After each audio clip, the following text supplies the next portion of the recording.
తెలంగాణ రాజకీయాల్లో ఆసక్తికర పరిణామం. కేటీఆర్ తో తీన్మార్ మల్లన్న కీలక భేటీ.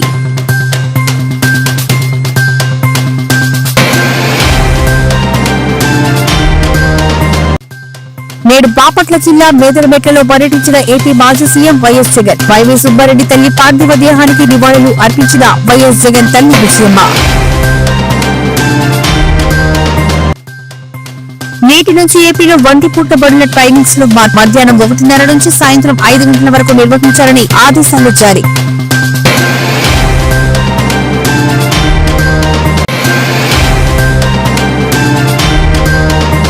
నేడు శాసన మండలి మీడియా పాయింట్ వద్ద ఆడపిల్లలకు స్కూటీలు ఎక్కడా అంటూ వినూత్న నిరసన చేపట్టిన బీఆర్ఎస్ ఎమ్మెల్యేలు.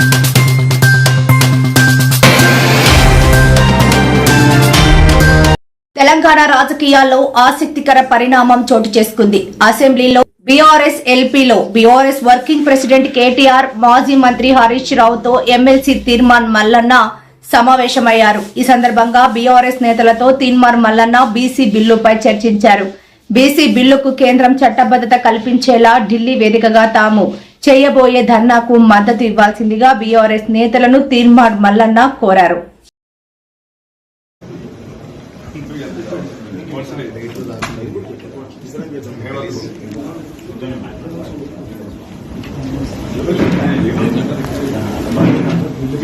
మీద ఓటు వేసుకున్నాడు బీసీలో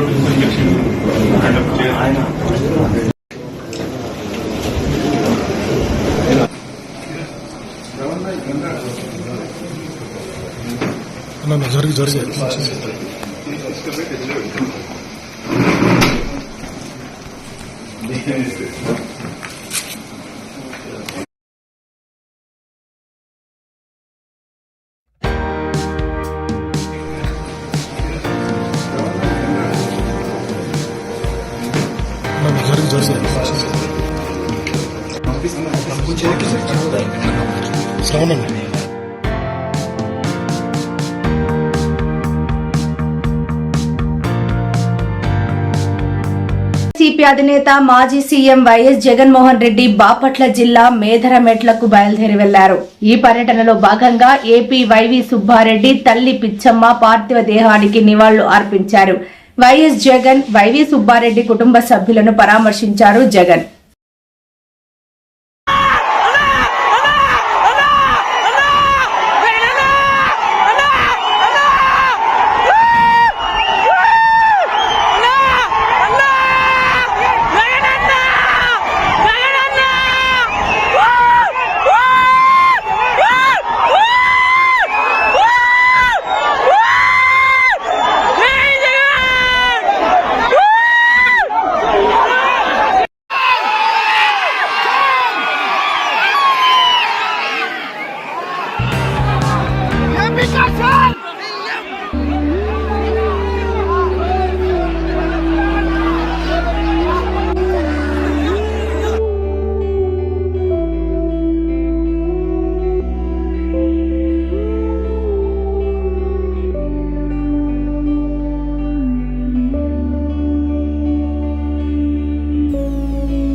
ఏపీ అసెంబ్లీ ఆవరణలో ఎమ్మెల్యేలు, ఎమ్మెల్సీలకు ఫోటో సెషన్ నిర్వహించారు.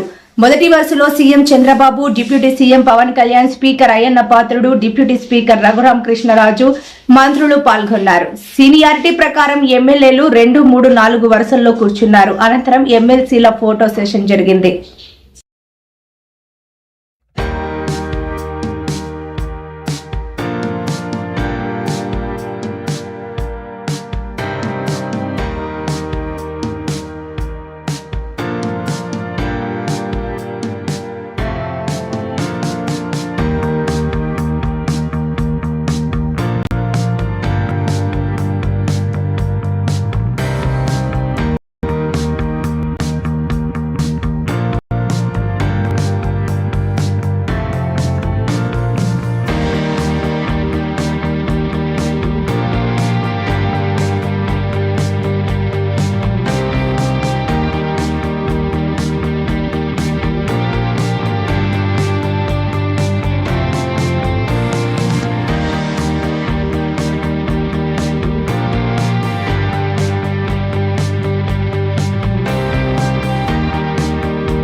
హైదరాబాద్ మహానగరం చుట్టూ నిర్మించే ఆర్ఆర్ఆర్ గురించి కేంద్ర మంత్రితో చర్చలు జరిపినట్లు మంత్రి కోమటిరెడ్డి తెలిపారు.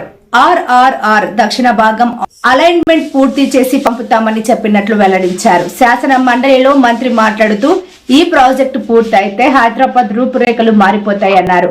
బారాసా మాదిరిగా తమకు రోడ్లు అమ్ముకునే అలవాటు లేదని విమర్శించారు. ఒకటే చెప్తున్నా, మీ ద్వారా త్రిపుర అనేది 3 నుంచి 3.5-4 సంవత్సరాలు గడ్కరీ గారి దగ్గర మొన్న 2 గంటలు 20 నిమిషాలు కూర్చున్నా. మీరు నాకు హామీ ఇచ్చే వరకు క్యాబినెట్లో అప్రూవల్ ఇచ్చి టెండర్లు ఓపెన్ చేసి పని 88% పూర్తయింది.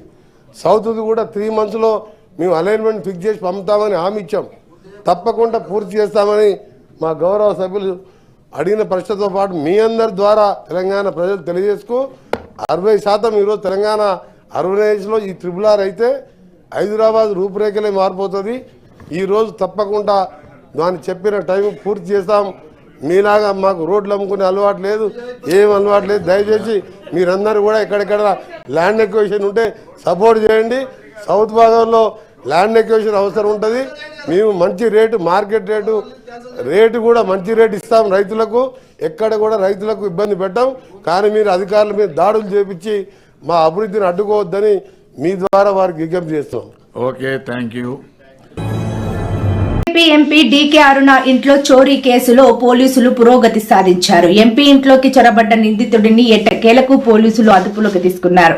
నిందితుడిని రహస్య ప్రదేశంలో ఉంచి విచారిస్తున్నట్లు సమాచారం. నగరంలోని పాత బస్తీ పరిసర ప్రాంతాల్లో నిందితుడిని పోలీసులు అదుపులోకి తీసుకున్నారు. ఎంపీ ఇంట్లోకి ఎందుకు చొరబడ్డాడు, ఏం ఎత్తుకెళ్లాడు, ఇంట్లో చొరబడడానికి కారణం ఏంటి అనే విషయాలపై పోలీసులు ఆరా తీస్తున్నట్లు తెలుస్తోంది.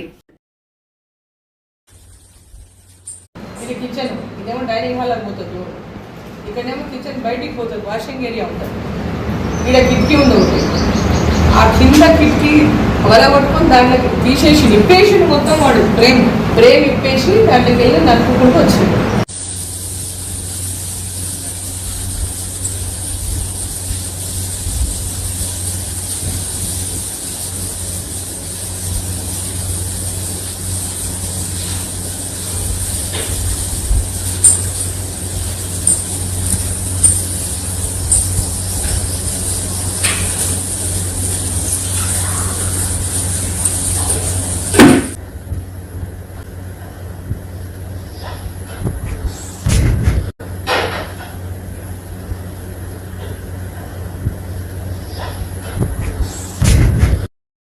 తమ ప్రభుత్వం అధిక ప్రాధాన్యత ఇస్తోందని మంత్రి నారా లోకేష్ అన్నారు. ఏపీ ప్రైవేట్ విశ్వవిద్యాలయాల స్థాపన క్రమబద్దీకరణ చట్ట సవరణ బిల్లును మంత్రి శాసనసభలో ప్రవేశపెట్టారు. ఈ సందర్భంగా లోకేష్ మాట్లాడారు. గతంలో విశాఖలో సెంచూరియన్ యూనివర్సిటీ ఏర్పాటైందన్నారు. ప్రైవేట్ యూనివర్సిటీల సంస్థాగత మార్పులను ఉద్దేశించి ఈ సవరణ బిల్లును తీసుకొచ్చామన్నారు. ఏర్పాటు చేసి ప్రైవేట్ మరియు ప్రభుత్వ జూనియర్ కళాశాలకి ఓరియంటేషన్ ఇచ్చి ఎర్లీ సిమ్టమ్స్ అంటే ఆత్మహత్య చేసుకోవాలనేది ఒక్క క్షణంలో ఆలోచించి ఒక సిమ్టమ్ అనేది ఉంటుంది. విద్యార్థులు ఆ సిమ్టమ్ మనం క్యాప్చర్ చేయాల్సిన అవసరం ఉంది అధ్యక్ష. పిల్లల్ని ఆత్మహత్య చేసుకోకుండా చూసుకోవాల్సిన బాధ్యత ఉంది అధ్యక్ష.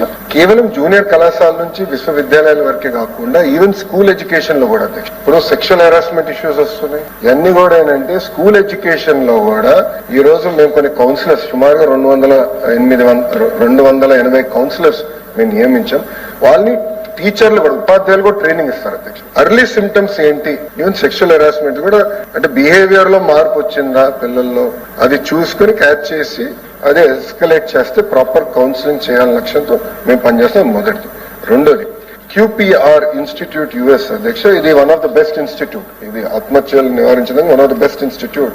వాళ్ళు ఒక ఒప్పందం బెంగళూరులో పార్ట్నర్ తో పెట్టుకున్నారు అధ్యక్ష. వాళ్ళతో కూడా ఏంటంటే ఈ స్కూల్ కౌన్సిలర్ ట్రైనింగ్ కి guidance, intervention, crisis support management అది వాడుతున్నారు. రెండోది. మూడోది టెలి కౌన్సిలింగ్ సర్వీస్ అధ్యక్ష. Especially board of intermediate education కి టెలి కౌన్సిలింగ్ సర్వీసెస్ ఏర్పాటు చేసి పిల్లలకి ఈ స్ట్రెస్, యాంగ్జైటీ కోప్ చేసుకునే విధంగా ఎట్లా కౌన్సిలింగ్ చేయాలో అది మూడోది.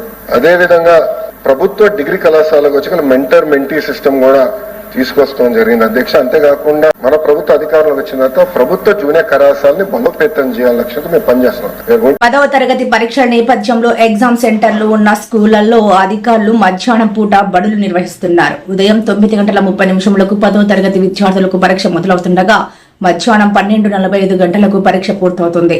10వ తరగతి పరీక్షల నేపథ్యంలో మంత్రి ఈ నిర్ణయం తీసుకున్నారు. దీంతో 10th పరీక్షా కేంద్రాలు ఉన్న పాఠశాలల్లో మధ్యాహ్నం 1:30 నుంచి సాయంత్రం 5 గంటల వరకు ఒంటిపూట బడులు కొనసాగనున్నాయి.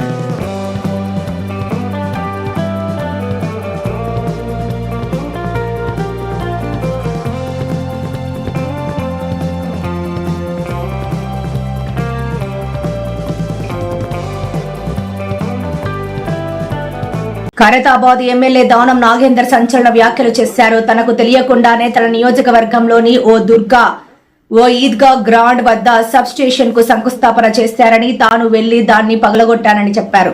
లోకల్ ఎమ్మెల్యే ఆయన తనకు చెప్పకుండా శంకుస్థాపన చేశారని మండిపడ్డారు. అందుకే తనకు మరో ఆప్షన్ లేక దాన్ని పగలగొట్టారని అన్నారు. గ్రౌండ్ ఉంది అధ్యక్ష, ఆ ఈద్గా గ్రౌండ్ లో సిపిడిసిఎల్కి మన ఒక సబ్ స్టేషన్ గురించి ల్యాండ్ అలాట్మెంట్ ఇచ్చారు. అక్కడ ఇప్పుడు రంజాన్ నడుస్తుంది, ఈద్గా గ్రౌండ్ అది, దాని పక్కకు వేరే ప్రభుత్వ స్థలం ఉంది. ఆ స్థలంలో కొంచెం నాకు క్యాంప్ ఆఫీస్కు స్థలం ఇవ్వమంటే అది వాళ్ళు ఐడెంటిఫై చేయలేకపోయారు.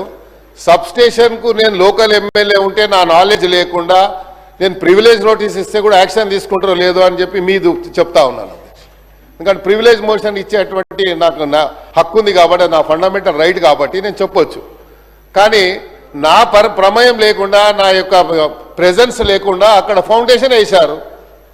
నేను పోయి నా రెగ్యులర్ స్టైల్లో పలగొట్టాను పోయి. ఎందుకంటే ఇక నాకు వేరే ఆప్షన్ లేదు కదా సార్.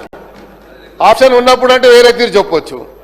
సో మరి మంత్రి గారు ఉన్నారు కాబట్టి, భట్టి గారు ఉన్నారు కన్సర్న్ మినిస్టర్ కాబట్టి వారి నోటీస్ తీసుకొస్తున్నా అధ్యక్ష. ఇక తర్వాత చెప్తా ఉండు రాదుబాయి సార్. రెండోది అదే చెప్తున్నా, నోట్ అంటారు తర్వాత నోట్ అంటారు రిప్లై వస్తుంది. అబ్బాయి నువ్వు చూడలేదా సార్? ఇంకోటి, నేను రీసెంట్లీ ఒక